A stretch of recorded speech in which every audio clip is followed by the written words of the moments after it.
Vamos continuar examinando as Escrituras. Nós estamos agora examinando 2 Pedro, a segunda epístola de Pedro.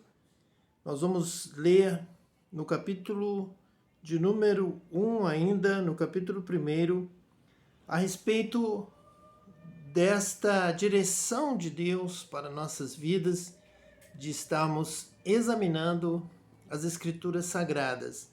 Nós encontramos aqui no capítulo 1, a partir do versículo de número 19.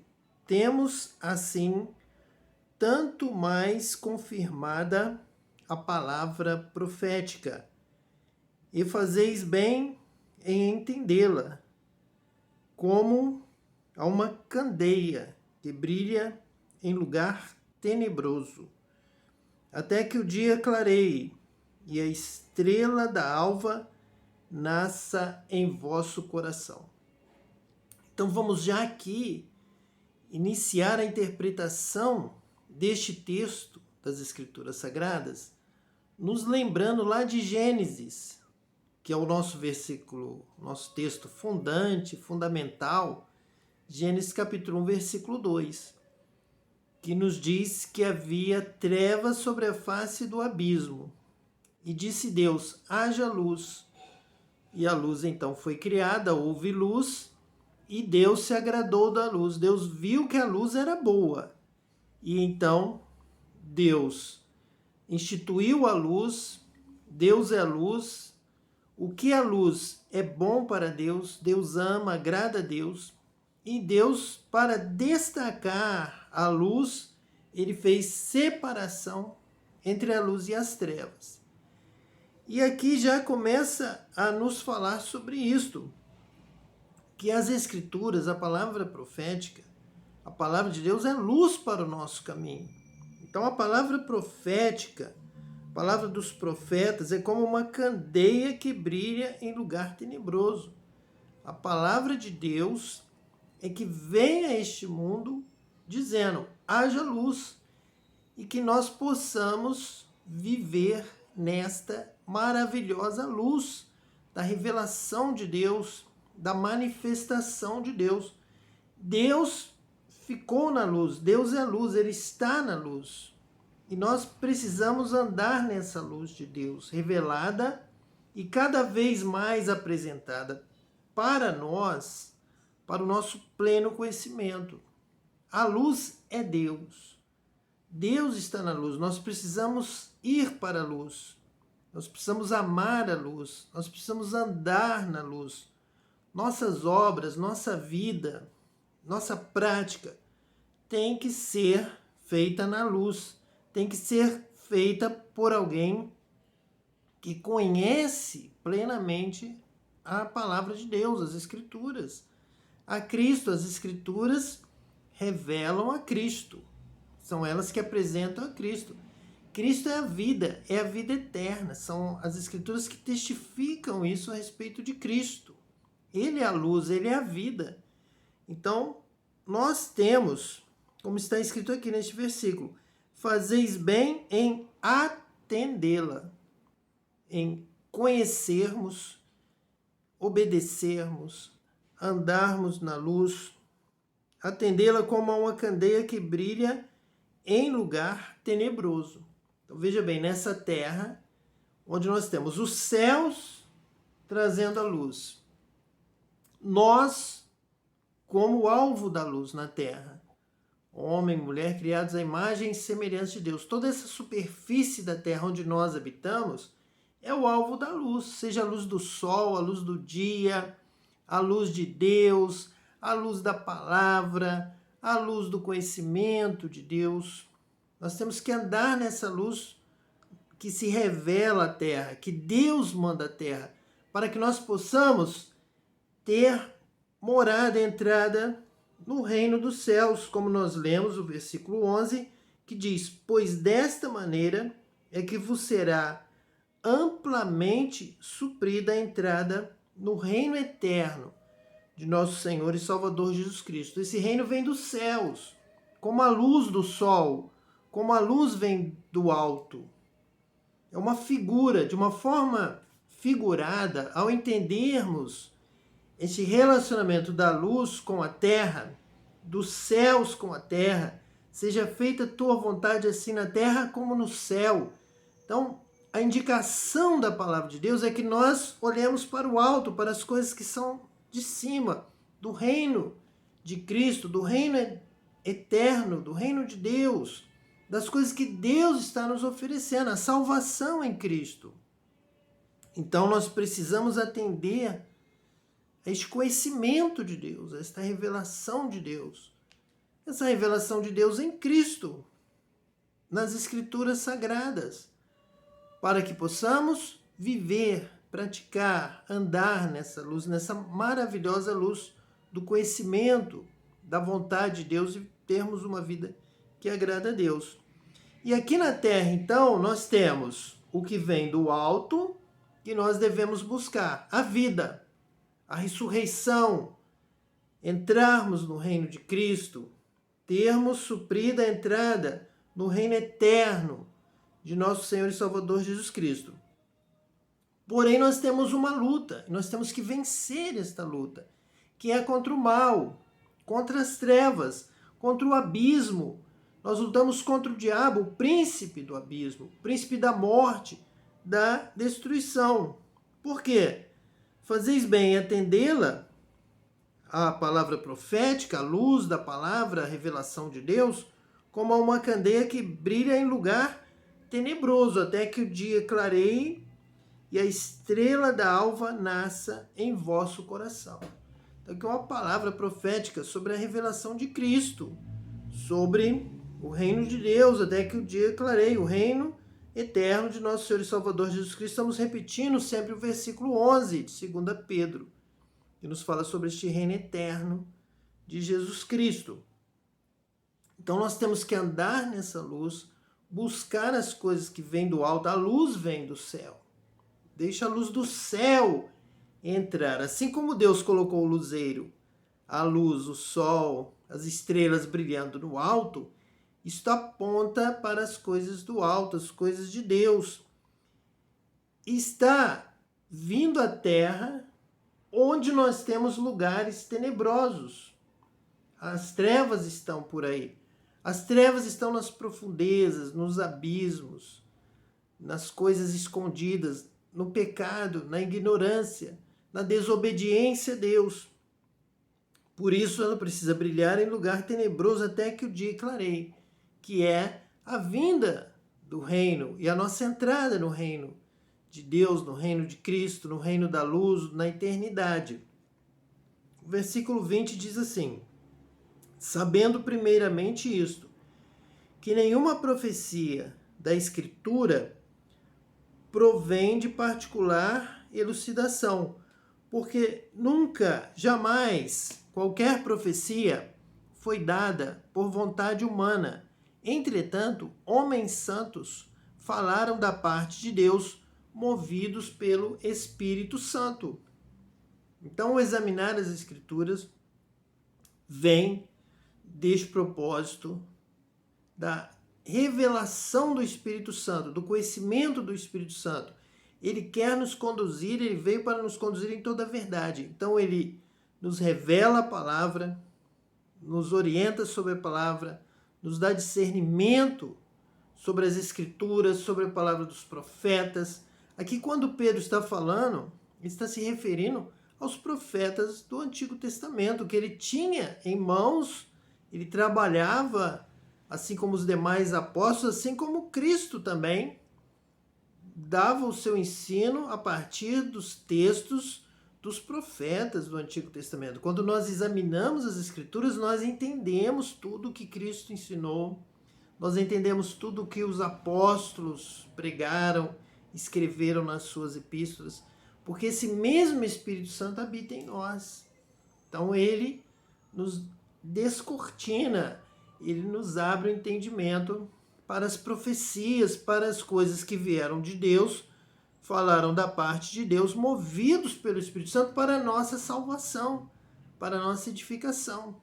A nossa salvação está vinculada à nossa vitória, a perseverarmos em Cristo, obedecermos a Cristo, seguirmos a Cristo, guardarmos a sua palavra. Existe uma realização, existe um caminho estreito, uma porta estreita. Nós já ensinamos aqui, através das Escrituras, nós acabamos de ler nos últimos estudos, quando nos fala que a fé é a porta, é o primeiro passo. Pela graça sois salvos por meio da fé. Mas após isso nós temos todo um caminho de perseverança, de piedade, de virtude, de conhecimento, domínio próprio e fraternidade e, por fim, amor.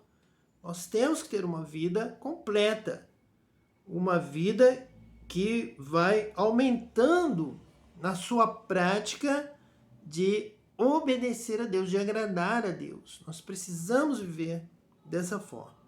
Já no capítulo 2 de 2 Pedro, nós vamos ler a partir do versículo de número 3, que diz assim: também movidos por avareza, farão comércio de vós, com palavras fictícias. Para eles, o juízo lavrado a longo tempo não tarda, e a sua destruição não dorme. Então nós estamos aqui lendo este versículo que nos fala a respeito da permanência, da preservação do abismo. O destruidor é o príncipe deste abismo, que no Apocalipse ele é chamado de Abaddon ou Apolion.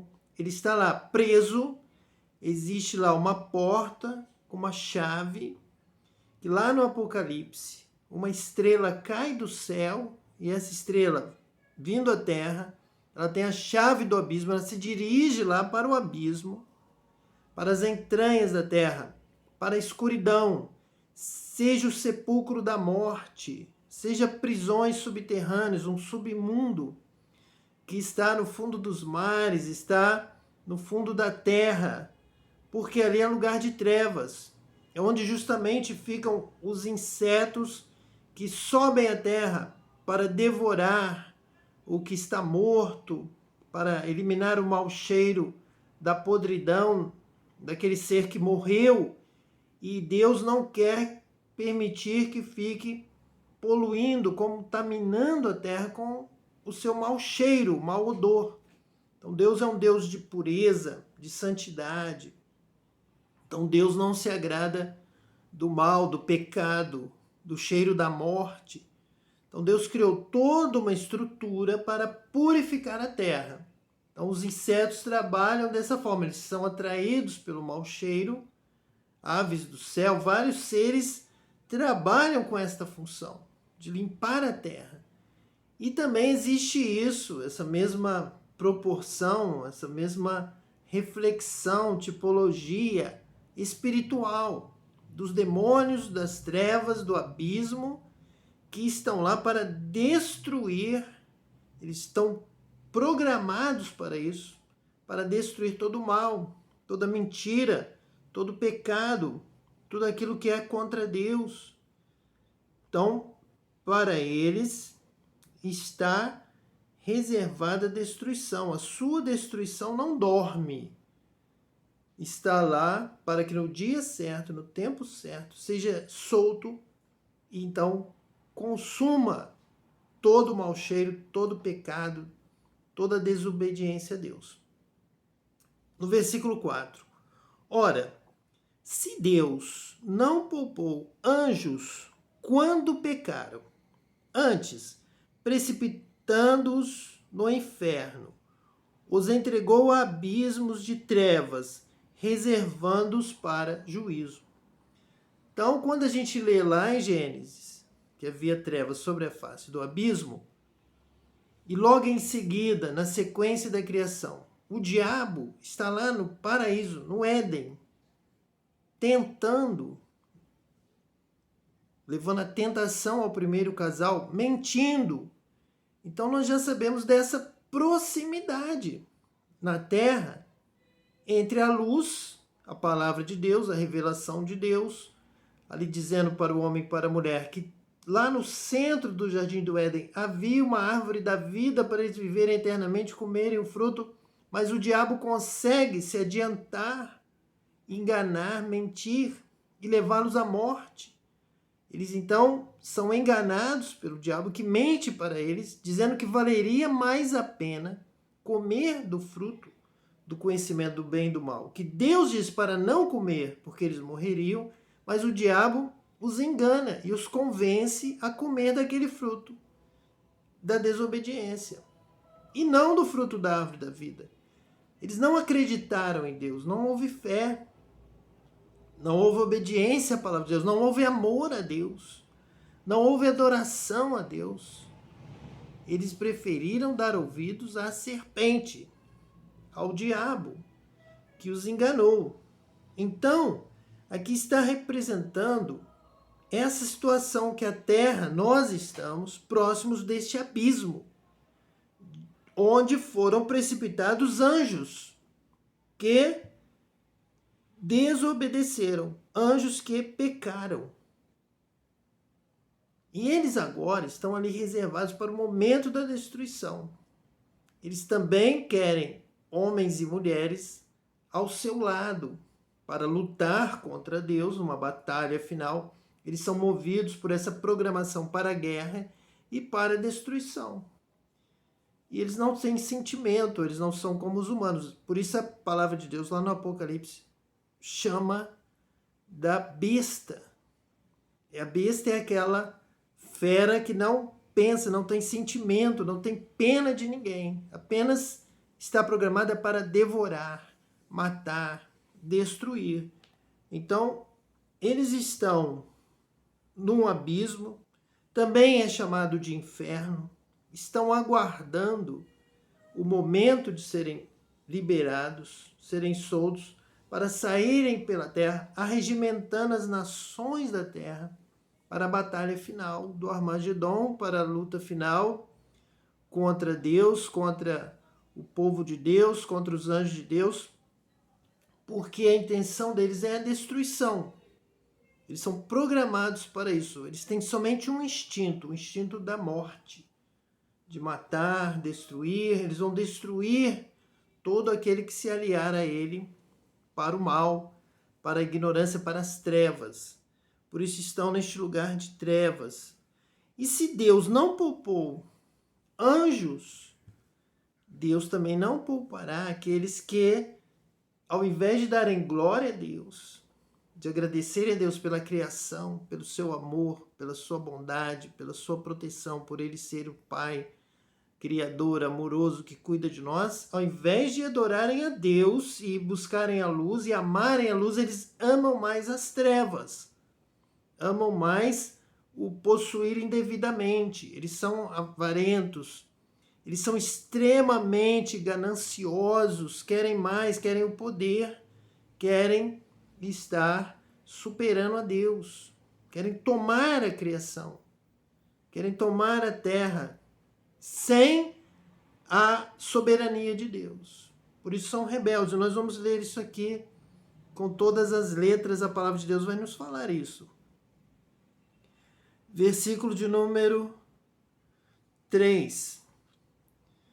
Também, movidos por avareza, farão comércio de vós com palavras fictícias. Para eles o juízo lavrado a longo tempo não tarda e a sua descendência, sua destruição não dorme. Versículo 4. Ora, se Deus não poupou anjos quando pecaram, antes precipitando-os no inferno, os entregou a abismos de trevas, reservando-os para juízo. E não poupou o mundo antigo, mas preservou a Noé, pregador da justiça, e mais 7 pessoas, quando fez vir o dilúvio sobre o mundo de ímpios.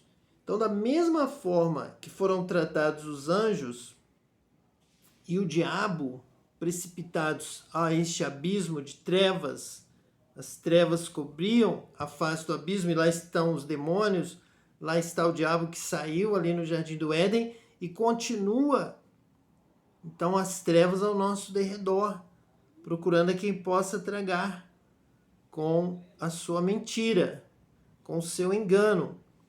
Então, da mesma forma, também o povo antigo. Nós temos aqui, então, exemplos de que Deus trata a terra da mesma forma.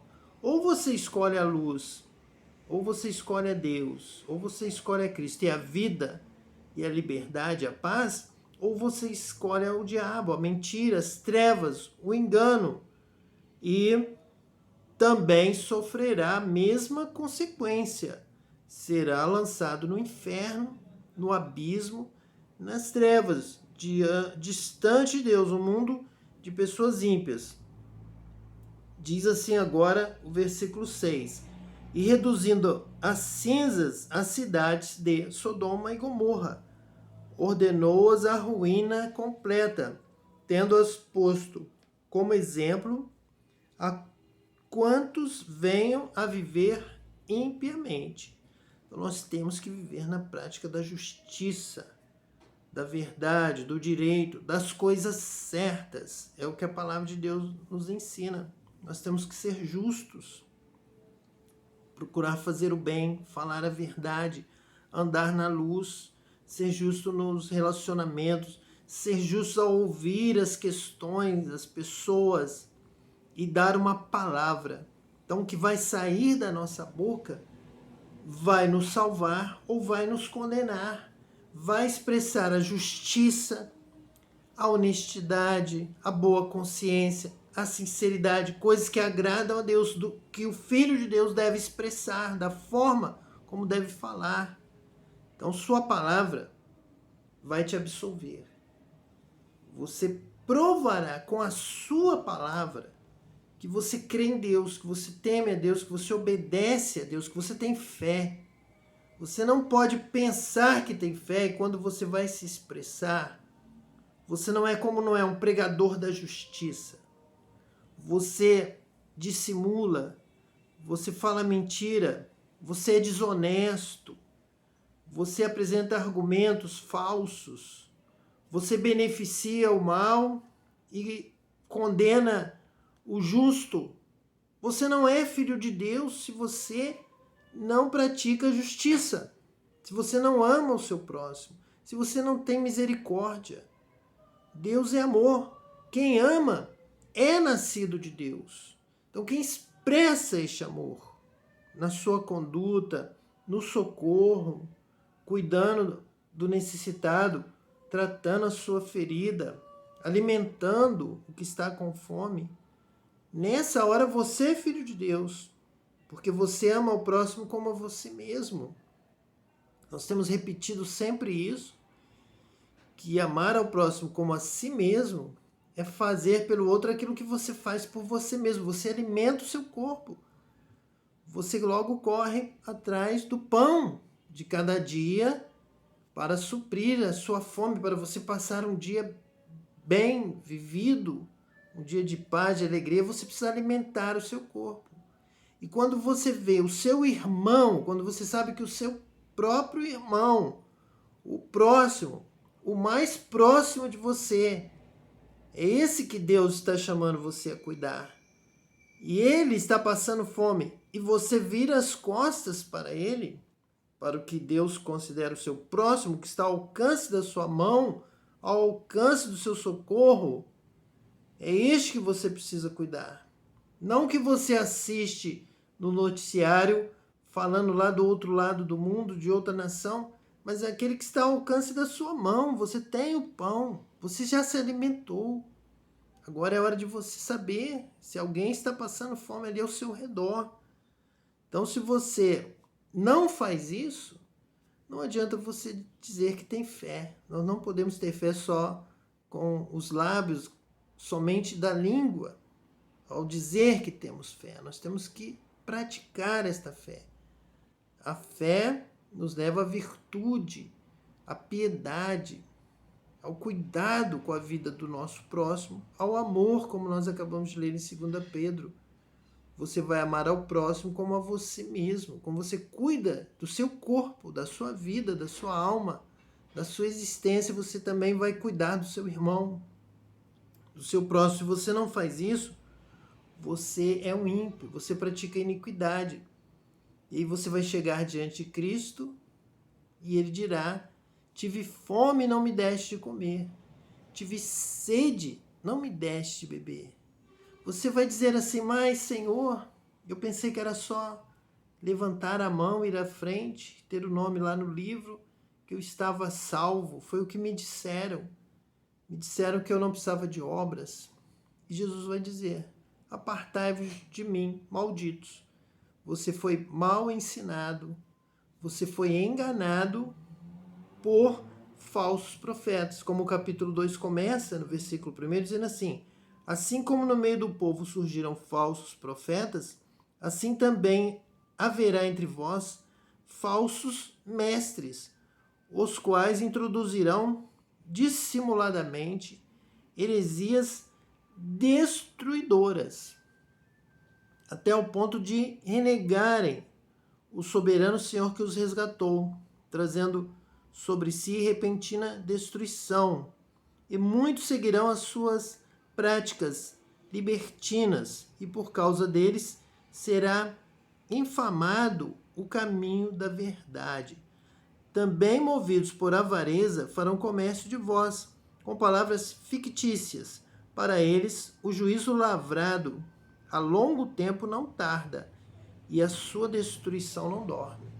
Então são pessoas que, com avareza, querem que você apenas os beneficie. Você apenas dê o seu dinheiro para o falso profeta. Ele não quer que você ajude o pobre, ele não quer que você cuide nem do seu irmão, da sua casa mesmo, da sua família, do seu mais próximo. Ele não quer. Ele apenas tem avareza. Ele quer muito, tem muito a falar sobre você, entregar o seu dinheiro para ele. Então, estes estão difamando o caminho da verdade. E sobre eles virá repentina destruição. É o que o apóstolo Pedro está aqui dizendo. Virá assim como para os anjos, assim como para Sodoma e Gomorra, assim como para o povo do tempo de Noé, o mundo antigo. E continua dizendo no versículo 7: ele livrou o justo Ló, afligido pelo procedimento libertino daqueles insubordinados. Veja que sendo usada esta palavra, os que não aceitam a soberania de Deus, não se subordinam, não se entregam, não se curvam diante da palavra de Deus, da autoridade de Deus, falando sobre uma vida de justiça. Tanto é que diz que Deus preservou a Noé, pregador da justiça. Então, quando nós estamos aqui examinando as Escrituras, estamos pregando a justiça. Estamos falando da justiça. Estamos falando de uma prática da justiça.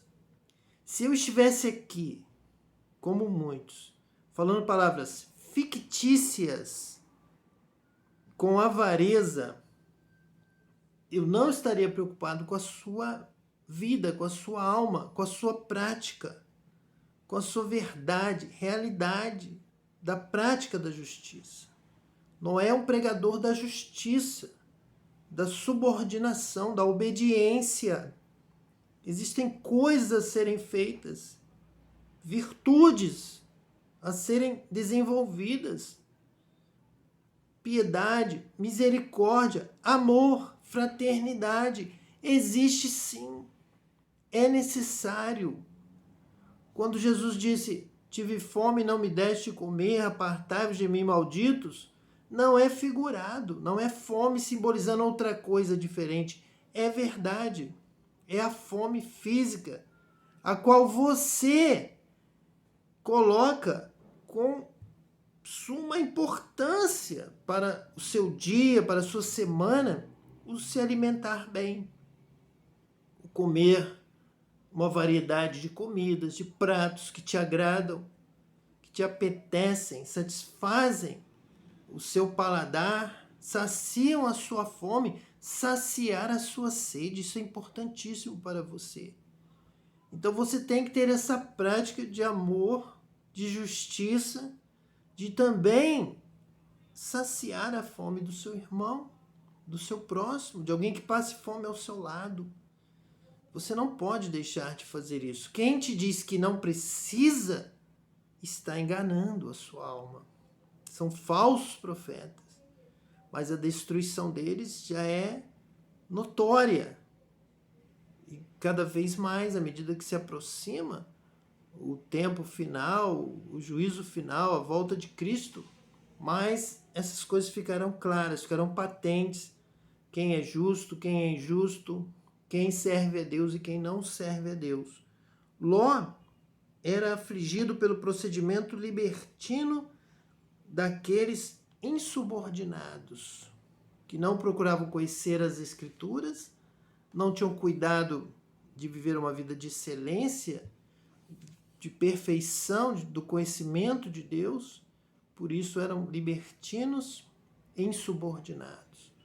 Queriam fazer a sua vontade, eram lá como o diabo proclamou, que eles teriam conhecimento do bem e do mal, fariam qualquer coisa, conheceriam tudo, seriam iguais a Deus e dominariam o mundo. Com as suas práticas, da sua vontade, do seu próprio conhecimento, da sua própria doutrina, de homens falsificadores que pregam a mentira dizendo ser a verdade. Versículo 8. Porque este justo, pelo que via e ouvia, quando habitou entre eles, atormentava a sua alma justa cada dia por causa das obras iníquas daqueles. Veja bem, num só versículo, Pedro está enfatizando a necessidade da justiça. Este justo, no início do versículo 8, atormentava sua alma justa. Veja bem a importância de se conhecer a vontade de Deus. Ela é justa por quê? Porque ela conhece a Deus, conhece as Escrituras, conhece a palavra de Deus, sabe que aquela prática é contrária à vontade de Deus. E nesse conhecimento ele estabelece a justiça. Ele é justo.